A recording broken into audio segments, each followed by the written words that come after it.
Wait first, sir.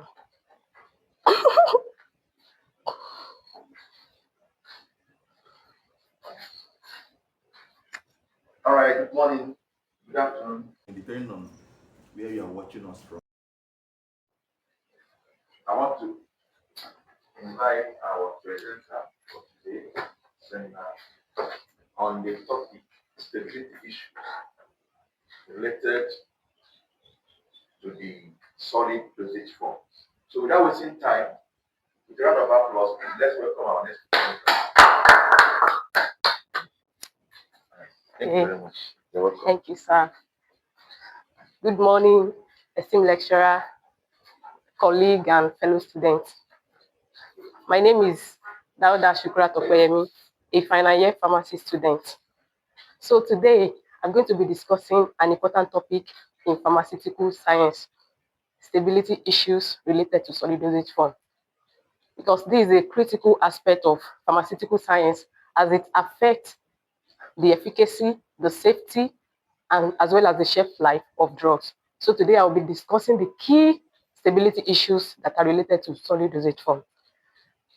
So going by the introduction, so I would like to do a background study of what solid dosage form, what it entails. So solid dosage form, they are actually, when we mean solid, they are substances that have a definite shape and volume. So, and we have a lot of solid dosage forms. We have like tablets, the likes of tablets, capsule, granules, and powders. So they are the solid dosage form. So they are among the most widely used pharmaceutical formulations globally, and they are preferred due to their ease of administration, their dose, accuracy, longer shelf life, and cost effectiveness in production. So why they appear physically stable? Because they already have a definite shape, so they practically don't look that they are prone or vulnerable to stability issues. But however, they also have their own challenges. So these stability concerns, they are particularly significant because they can influence the safety and therapeutic effectiveness of the medication. So for instance, factors like temperatures, light, how it was handled during transportation. So all of these factors. So we have chemical, physical, microbiological, and therapeutical stability issues that can affect solid dosage form.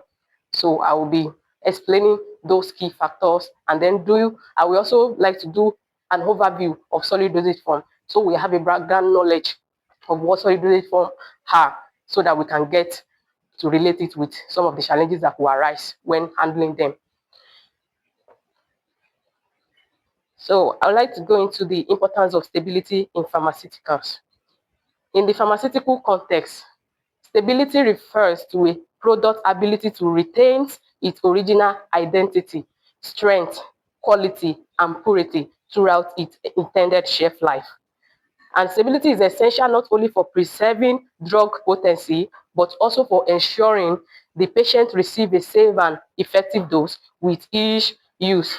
So unusable products may degrade into harmful by or lose therapeutic value, potentially treatment failure or adverse or regulatory agencies like the ICH, International Council of Harmonization, and the WHO, they require comprehensive stability tests. So before your product can even be approved, so it has to undergo some stability testing under a guidelines before your product can be released into the market to avoid your product being rejected or being called back. So that's why it is very paramount we discuss this important stability issue relating to solid dosage form. So I want to summarize the objective of my seminar today. So the objective of my seminar today is, number one, to understand the key types of stability that impact solid dosage formulations.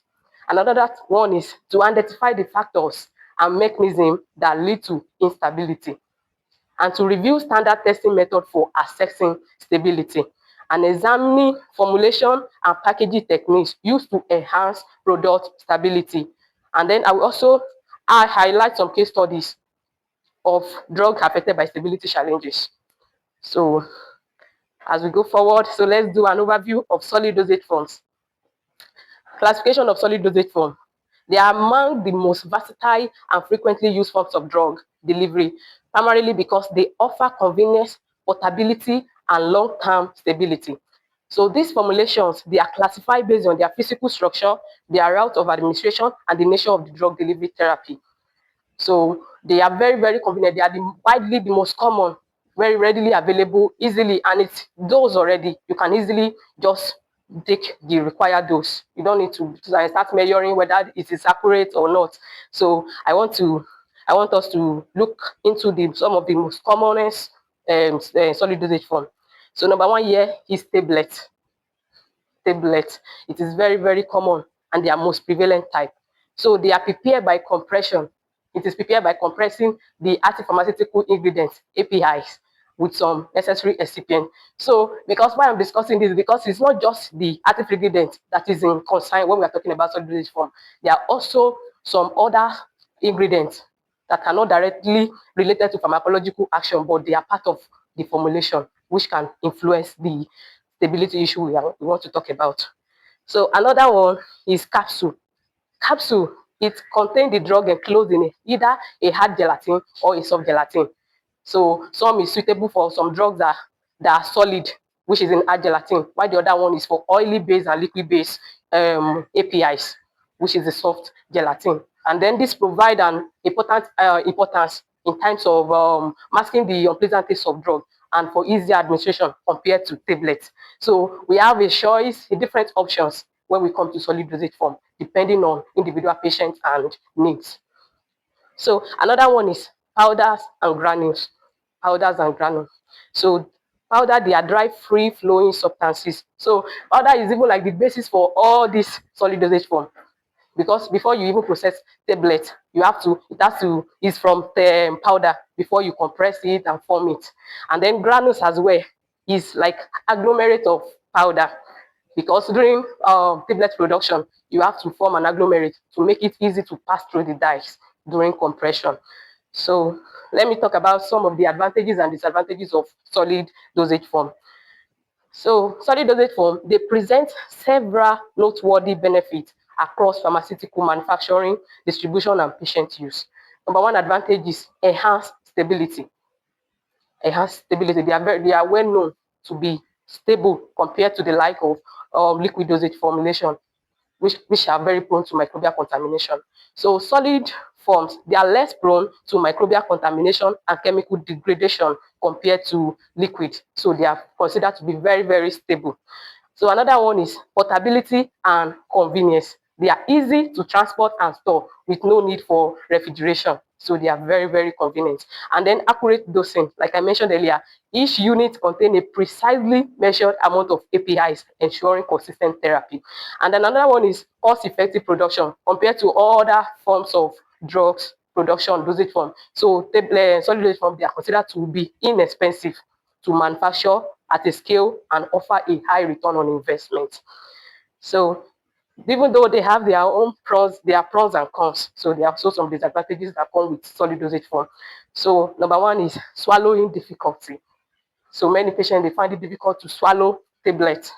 So especially children, unconscious patients, or somebody that is vomiting, it might be inappropriate to use solid dosage form for them. So there could be other means or other routes that could be used, like suspension can be easier.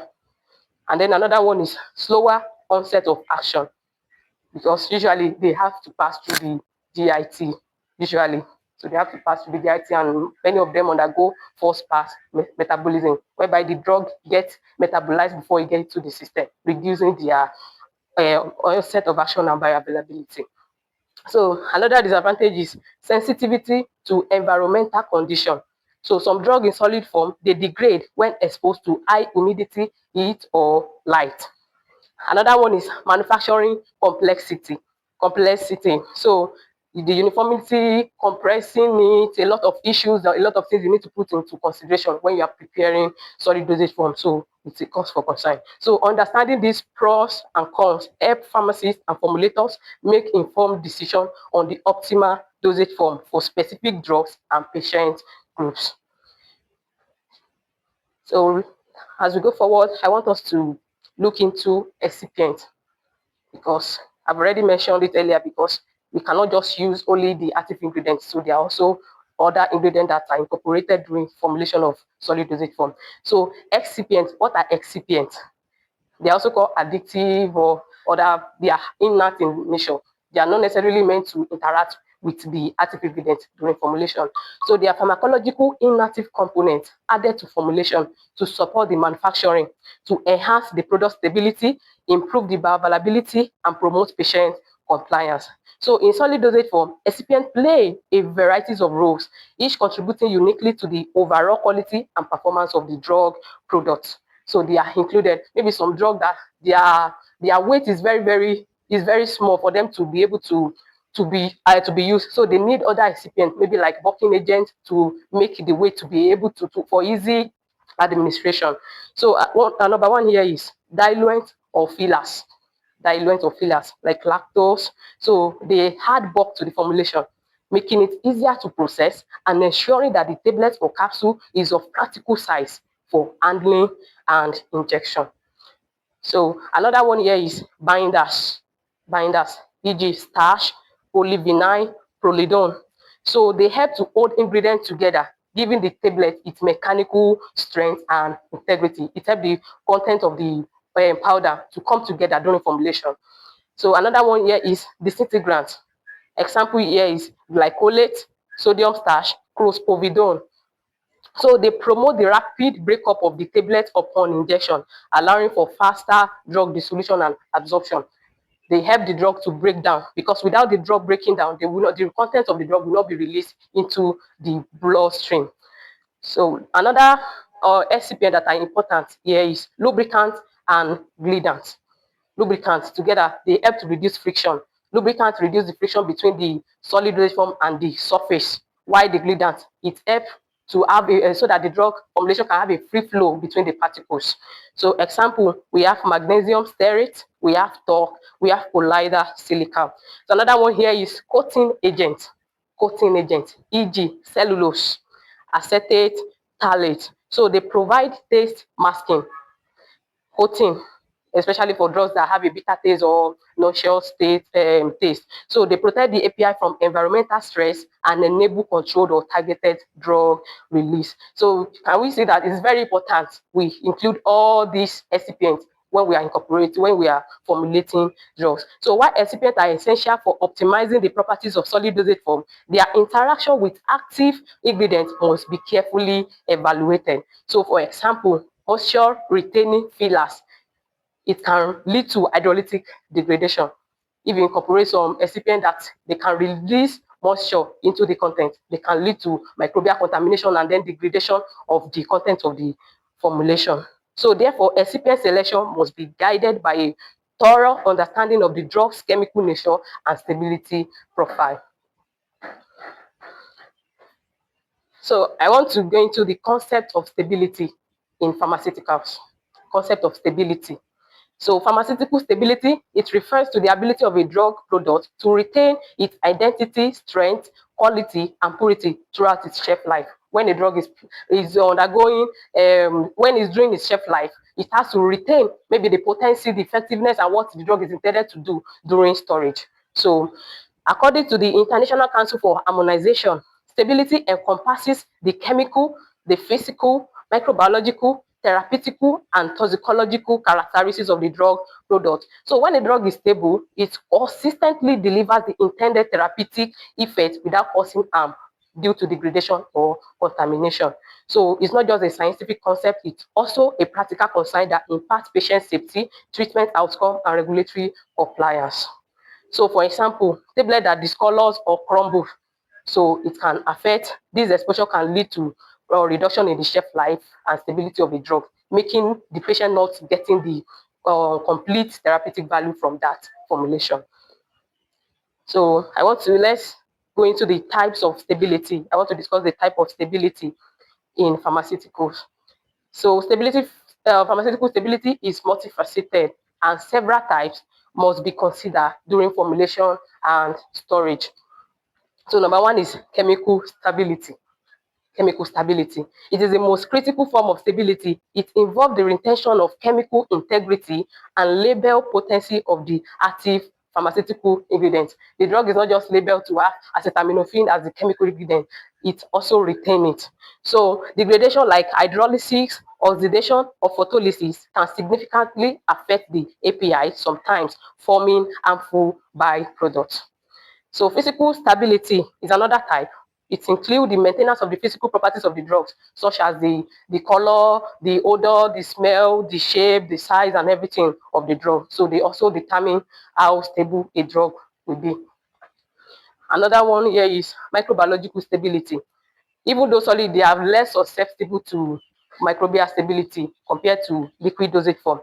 So, however, some of them during production, they require some preservative to prevent microbial contamination. So we have therapeutical stability too. This one will ensure that the intended therapeutic value from that drug is gotten, and toxicological stability as well. So some degradation products can be harmful even in small quantity. So toxicological stability ensure that degradation products do not exceed safe threshold during the product life cycle. So importance of stability study is to ensure that the appropriate storage condition is used during formulation of tablets and solid dosage form, and then to ensure it also determines the shelf life and expiration date of formulation. So I want to go into the degradation pathways in solid dosage form. The degradation pathway, ways in which our solid dosage form can be degraded. Number one is hydrolysis. When we talk about hydrolysis, it has to do with water, break it down by water.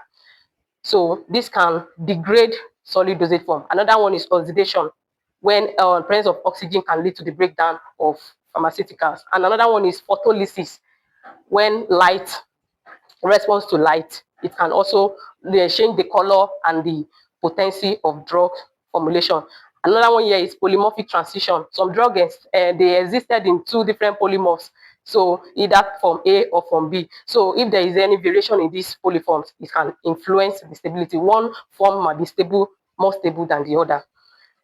So factors that affect the stability of solid dosage form: environmental factors like humidity, light that I've mentioned earlier. So formulation related factors too, maybe the nature of the APIs, the excipients, and the pH of the environment too can also determine how. And then another one is manufacturing process variables. How maybe for example for tablets now, compression force, it can also determine if they are not well compressed, it can lead to friability. And then if they are over compressed, the drug might find it difficult to dissolve and disintegrate.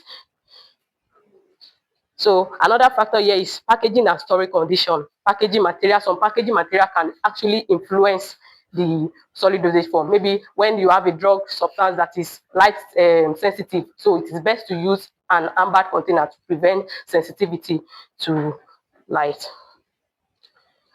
So we have some stability protocols and guidelines, the WHO, ICH, and NAFDAC. So parameters tested during stability tests.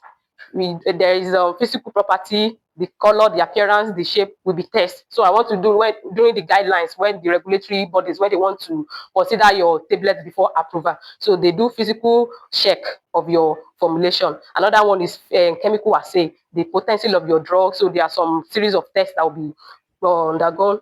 Then degradation product, the solution profile, moisture content, microbial limits. So all of this will be put into consideration. So I want to talk about the common stability problems in solid dosage form. I've already mentioned them. So hydrolysis, this is the most degradation process. So that's why it is very, very important to discuss about stability issues that are related to solid dosage form. So we should look all of this into consideration: the temperature, the humidity, environmental factors, and all of this can ultimately affect the potency, the effectiveness, and efficacy of this drug. So we should maintain the we should look into the challenges and make sure that the appropriate measure is taken in order to handle all these challenges that are related to solid dosage forms. Thank you.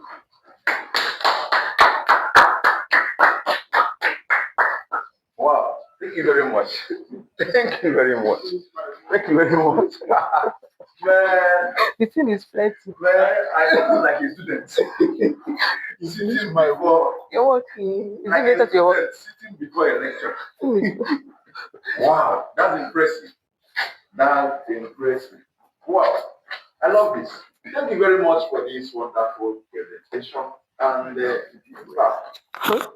we know that this is an academic, exercise that devoted time to the other country. I would have allowed you to go.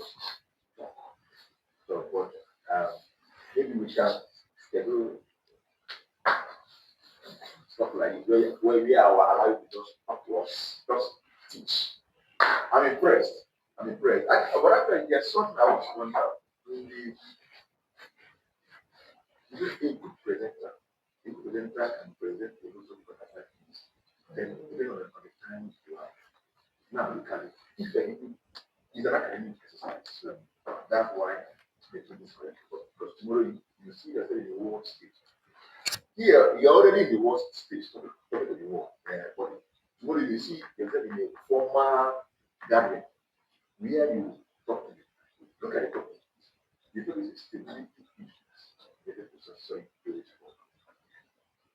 In fact, you took us through the world of solid base form. In fact, you look at it was you just teaching introduction to solid to this form. So most of your time we are spent in talking about solid to this form. What in a situation like that, what you do is just simply is it off the mic? No. I know it is. And that's exactly what happened during his own time. It's okay, it's okay. It's on now, right? Sorry, I was talking to myself, thinking that I wasn't with the mic. Now, so the point I'm trying to make is that your presentation was perfect. But the area I want you to look at next time, if you want to present, look at the topic you are given and look at the time given to you. Now, you have just 20 minutes. So, in a situation like this, just talk about the solid dosage form just within 2 minutes. Just have an overview of solid dosage form. Then you now spend most of your time talking about stability. Is it clear? So that's the only thing I can point out from your work. But apart from that, that was a perfect work. Thank you very much. You go far. God bless you.